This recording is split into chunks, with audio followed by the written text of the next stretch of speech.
Сахаба Абу Саид әл-Худри радиаллаху анхудан жеткен хадисте Ұлы Жаратушы Тағала Құран оқу кімді менен сұрап тіленуге қолын тигізбесе, яғни қандайда бір адам Құран оқып Құдайдан тілейтін дұға тілегін тілеуге уақыт таппаса, мен оған дейді сұранып сұрап тілеушілерге берілетінің ең абзалын берем деген екен. Міне сондықтан әрбір уақытымызды Құран оқуменен біздер өткізетін болсақ, Алла Тағаладан сол Құран оқып тілей алмай қалған нәрсемізді тілеп, сұрап, Құдайдан жалынып, жалбарынып, дұға тілейтін адамдарға берілетінің абзалын, хайырын берем деп жатыр.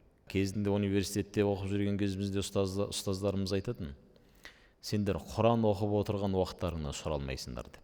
Сондықтан көп Құран оқыңдар дейді.